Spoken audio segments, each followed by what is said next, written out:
To mũhaka ng'ombe cianyu ithecwo njanjo nĩ amu irathecerwo mwĩyenderi. Ĩyo nĩ mĩario ya Mĩnĩsta wa ngirigaca Andrew Mwĩhia Karanja agĩtetera mũbango wa thirikari wa gũtheca njanjo ng'ombe na mbũri bũrũri-inĩ, mũbango ũrĩa ũtanyĩtwo kwanjĩrĩria mwaka twerekeire. Not mandatory, it is voluntary. The farmer will be asked to, if you want your animals kuchanjwa, just like the way we did with COVID.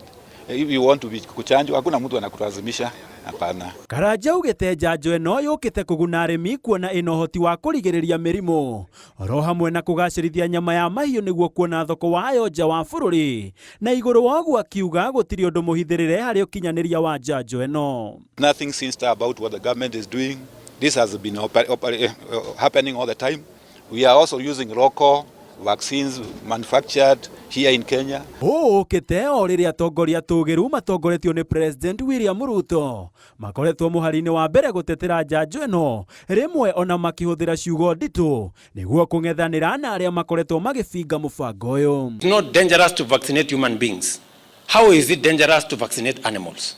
Ati ng'ombe itakosa kunyamba. Sasa mimi nauliza jameni, kwani sisi wote ambao sisi tumekuwa vaccinated, kuna mtu amekosa kunyamba kwa sababu alikuwa vaccinated? Karanja arĩtie maya hĩndĩ igongona rĩa kũrekereria bataraitha ya thogora wa thĩ na ĩrĩa ĩtanyĩtwo kũnyagĩrio arĩmi mweri wa mbere mwaka twerekeire na thogora wa ciringi 2,500 arĩ ta njĩra ĩmwe ya kũhũnia bũrũri na kũgũithia mathogora ma irio. Make sure that we have food security in our country. And not only food security, we also need to be having food secure and also quality food. Because of the high production and good production, the cost of some of the basic items like unga have really come down.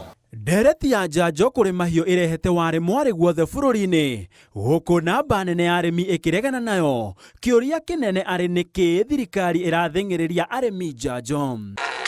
Handũ-inĩ ha Inooro TV, njĩtagwo Gĩtonga wa Wambui.